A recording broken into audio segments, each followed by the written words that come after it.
On a broadcast tonight, thousands of doctors in Korea stage a one-day strike for the first time in 14 years in protest of the government's plan to introduce a new medical policy. The government unveils a detailed version of personal data protection measures as it deals with a shocking revelation of a series of personal data leaks. Plus, the Malaysian Airlines mystery search for the wreckage of the missing plane continues in the seas of Vietnam and Malaysia, as 2 passengers are confirmed to have been traveling on stolen passports. With these stories and more next on Primetime News.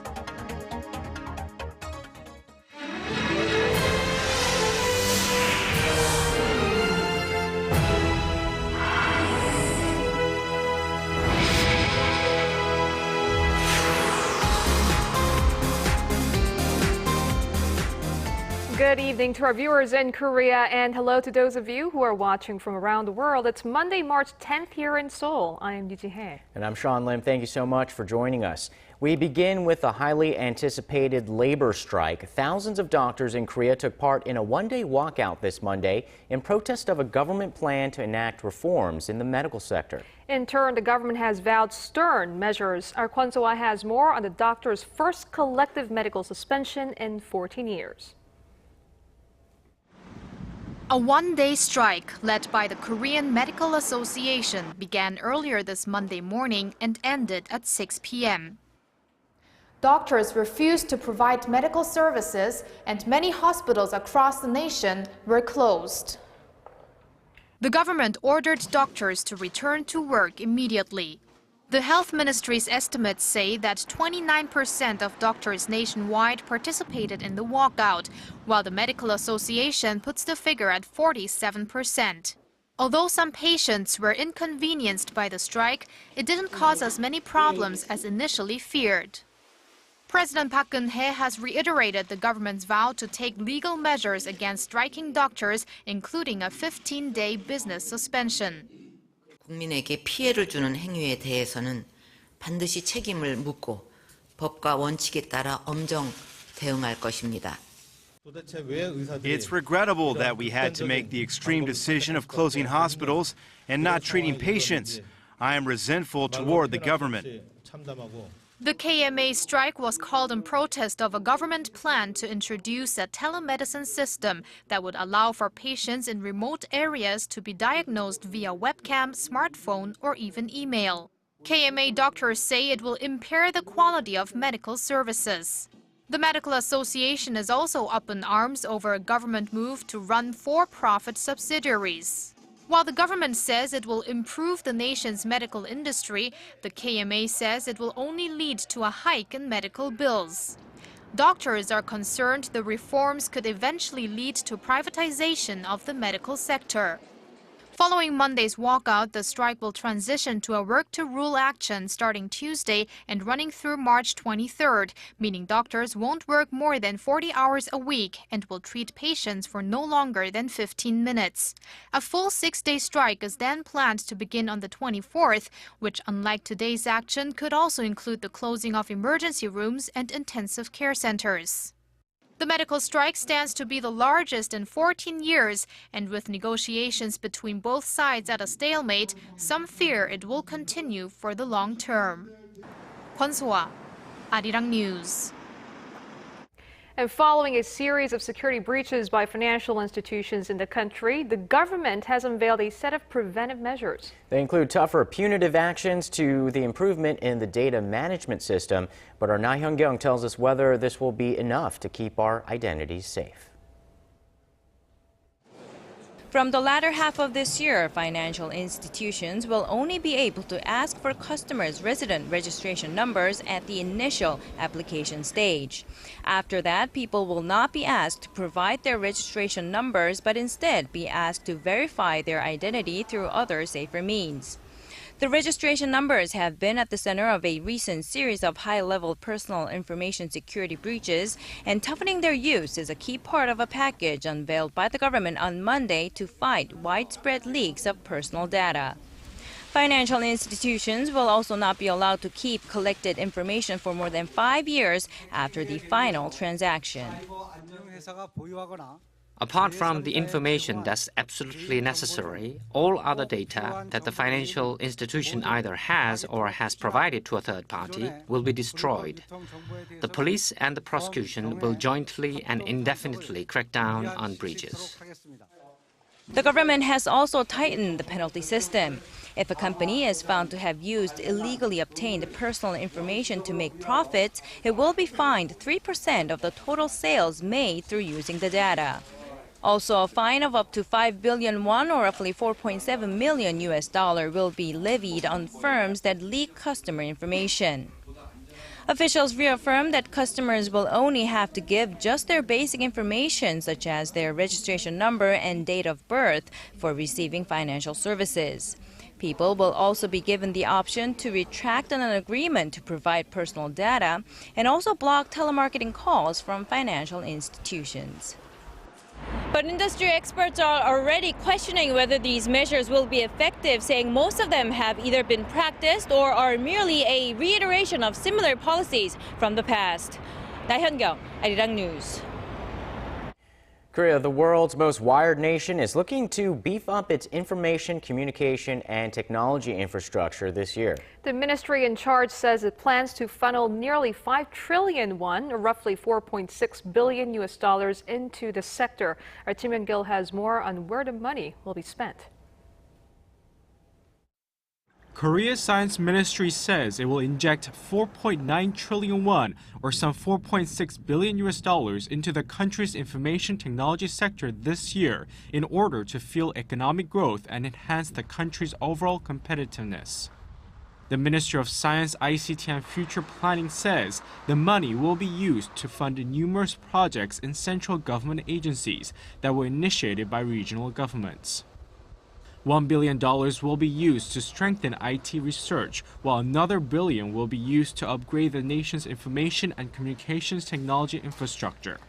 Key projects to receive large amounts of funding include the country's digital infrastructure and initiatives to increase the country's presence in cloud computing, mobile services, and next-generation mobile wireless technology. The Trade Ministry says ICT exports have increased 8.4% this year from last to $12.8 billion, fueled by an increase in exports of mobile phones and semiconductors.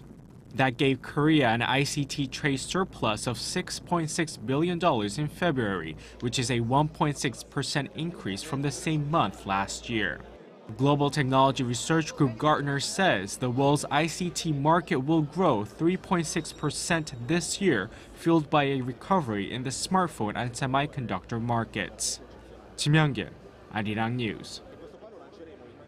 Some strong words from President Park Geun-hye about regulations in Korean society. In the meeting with her senior secretaries on Monday, the president, who has pledged to cut down on red tape as part of her 3-year economic plan, referred to unnecessary regulations as an enemy and went even further by calling them cancerous tumors. She said that Korea will only be able to innovate and sustain growth by getting rid of useless regulations. Pundits took note of the president's stronger tone compared to past remarks on the subject. They say it suggests she may be growing frustrated with the slow progress in rooting out regulations, despite her repeated calls.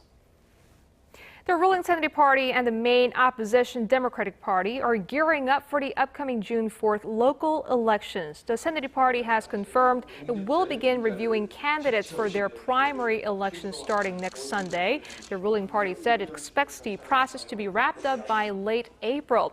On the other side of the political spectrum, the Democratic Party and An Chol-soo's New Political Vision Party have finished appointing the people that will make up the 4 subcommittees in charge of establishing their new coalition party.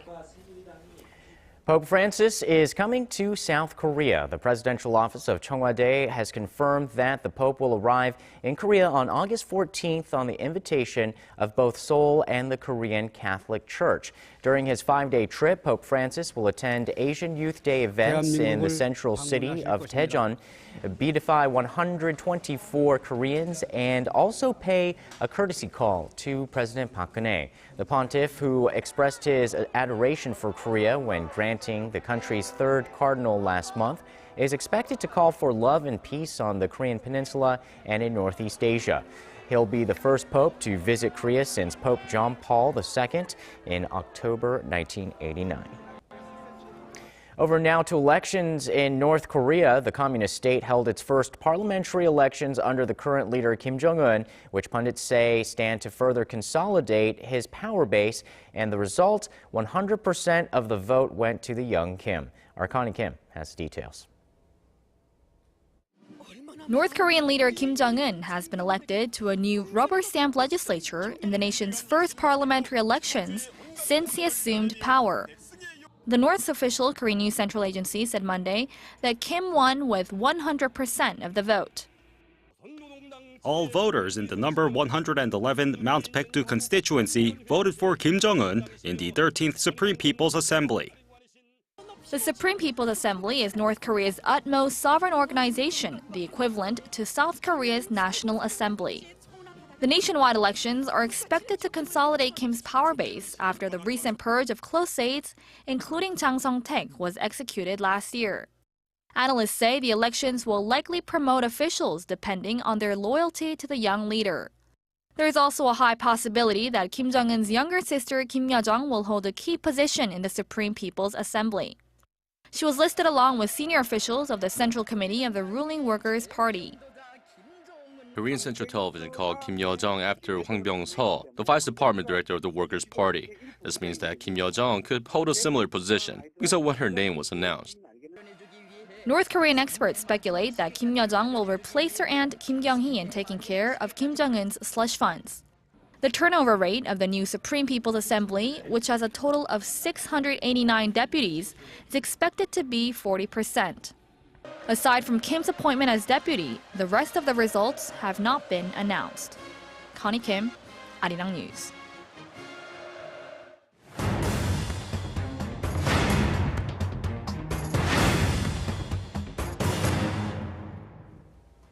Just last week, the Korean government unveiled defense reforms that extend to the year 2030. They notably include plans to trim the army and adopt a proactive deterrence strategy. For more on what the reform package entails and whether it will prove effective in the event of fresh North Korean provocation, we are joined by Dr. Park Hee-rak, professor at the Graduate School of Politics and Leadership at Kookmin University. Thank you very much for joining us. Yes.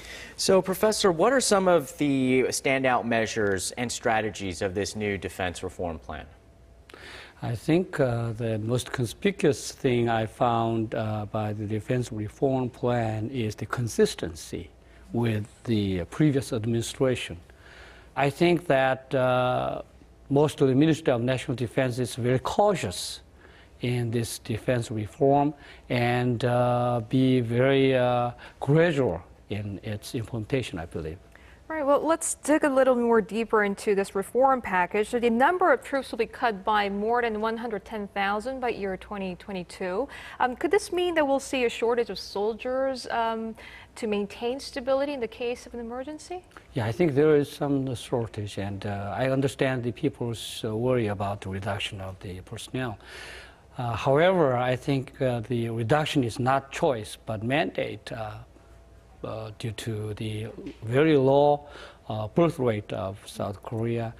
And also, if we want to modernize our armed forces, we need to reduce the personnel, just like in private companies. If they want to reform their companies, they need to cut down the personnel costs.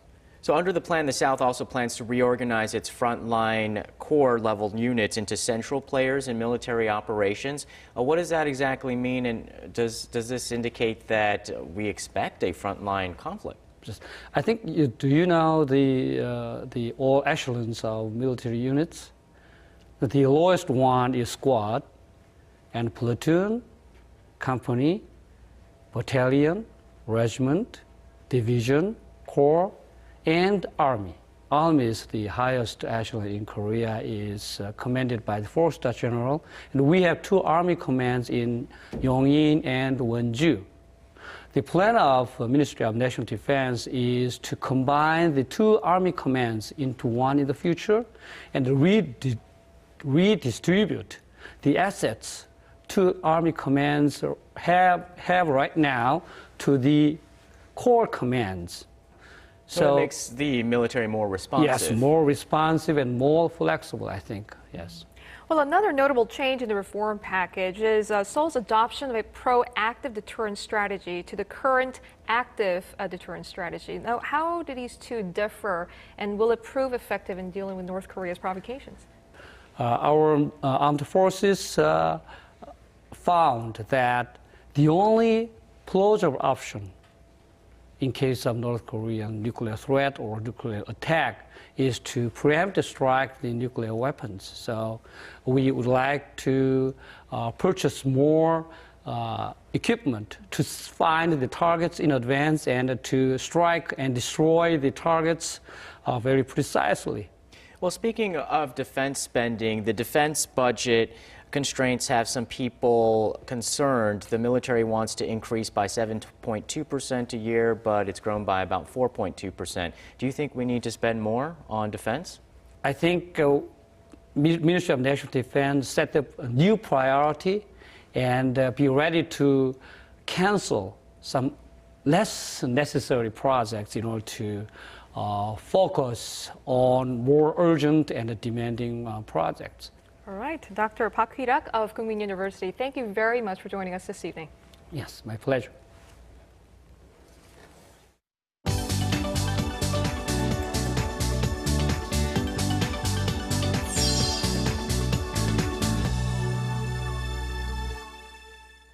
And moving now to some of the top stories on the global front, from the ongoing search operations for a missing passenger jet to the fast-moving developments in Ukraine, we go over now to our Paul Lee at the News Center. Well, let's start with a Malaysian airliner that vanished this weekend. What's the latest? Well, there's still no sign of the plane or the 239 people who were on board. But China has lashed out at Malaysia for the way it's handled the investigation of the Boeing 777 that disappeared over the South China Sea this past weekend. Nearly two-thirds of the passengers aboard the plane were Chinese nationals, marking what could be the country's second deadliest air disaster recorded.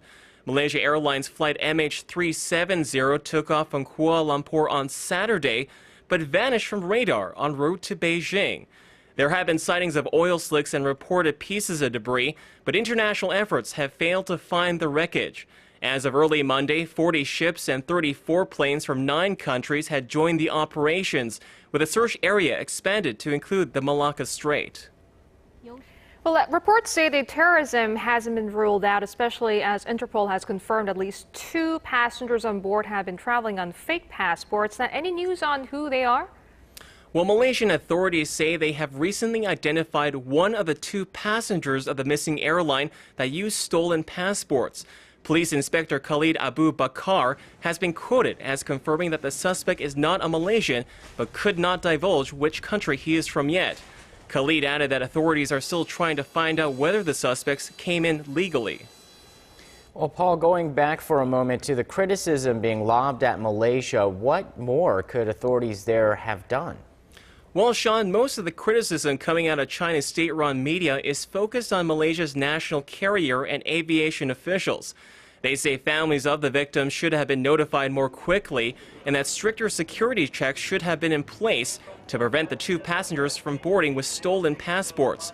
Beijing's foreign ministry has also urged Malaysia to step up its efforts for the missing airliner. This was a Malaysia Airlines aircraft, so it should be the Malaysian authorities that are mainly responsible for the search and rescue efforts. The Chinese government will also do all it can to participate in search and rescue efforts as well. When asked about the possibility of terrorism, the ministry added it is still too early to jump to any conclusions. All right, Paul, let's move over to Northern Africa. We hear Libya has issued an ultimatum for a North Korean flag tanker that entered the eastern part of that nation. Tell us more. Well, Libyan authorities say they have dispatched a force to the rebel-held port of El Sadur to stop the tanker from leaving with crude oil sold without government permission. Libyan officials said Sunday that the force consists of Navy and pro-government militias that have been added to be authorized to bomb the tanker if it does not comply. Orders were given and all efforts are being undertaken to stop and seize the tanker, if necessary by a strike, if it does not follow orders. The tanker called Morning Glory docked on Saturday and has been reportedly unloaded some $36 million worth of crude oil. There's been no sign yet of immediate military action.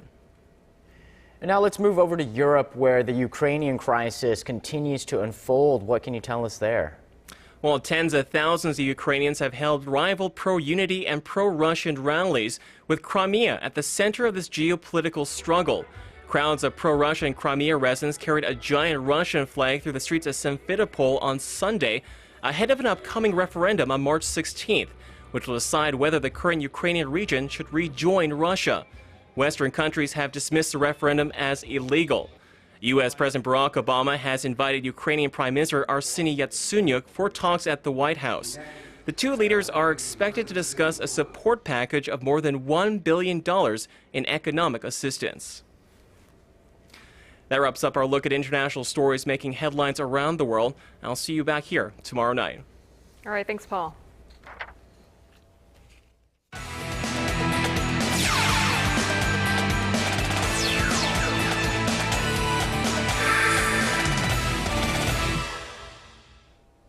Hello and welcome to Primetime Sports. I'm Stephen Che. Figure skater Kim Yeon-ah has been in the headlines as of late for a number of reasons. The main one, of course, being her controversial Olympics finish. The Korean Olympic Committee said it's continuing to pursue action over the matter. In a statement posted on its website, the KOC said that it has requested a meeting with the president of the International Skating Union to review the results and the judging system in Adelina Sotnikova's win over Kim in Sochi. Meanwhile, the International Olympic Committee has deleted fabricated quotes attributed to Kim from an article on its website after Kim's management agency, All That Sports, confirmed they were fake. Her agency also announced that the 24-year-old will hold farewell ice shows in early May to show appreciation to her fans.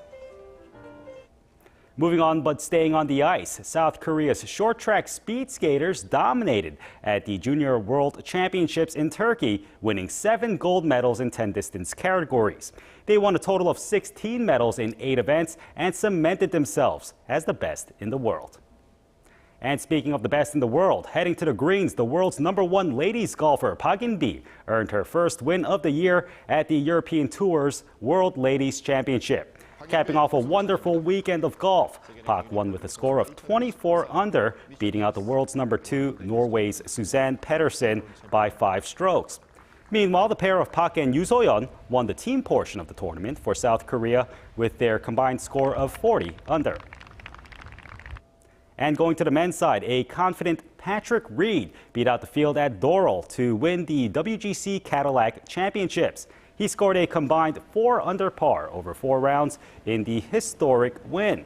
He not only becomes the youngest winner of a WGC event, but also joins Tiger, Phil, Sergio, and Rory with 3 tour wins by the age of 23.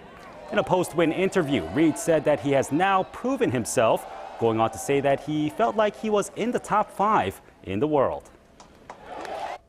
And ending off back here in the nation, the Korean Basketball League's regular season has now ended, and now the playoffs are set to tip off. The LG Sakers were crowned the regular season champs on the very last day of competition with their 13th win in a row. And now the postseason begins on Wednesday with the 3rd to 6th ranked teams battling in the first round. First and second ranked LG and Mobis will take on the winners from March 22nd, with the finals taking place early next month. And that's all I have for now. This has been Stephen Che. I'll see you back here later for more from the world of sports.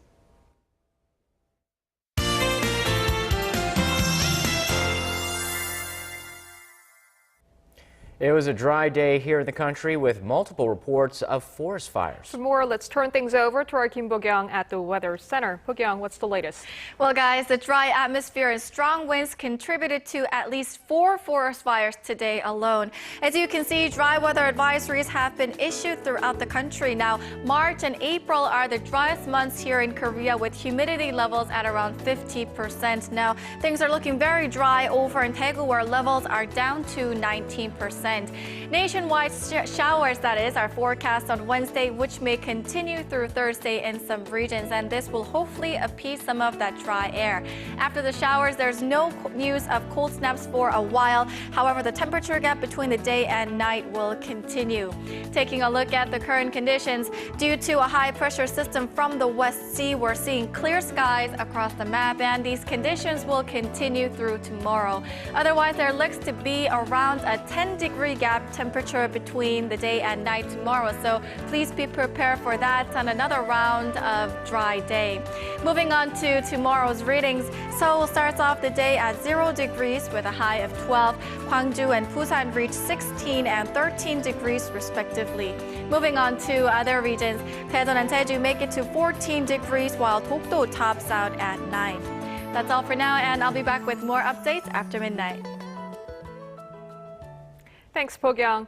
And that's our broadcast on this Monday night. I'm Yoo Ji-hae in Seoul. And I'm Sean Lim. Thanks for watching. We'll see you soon.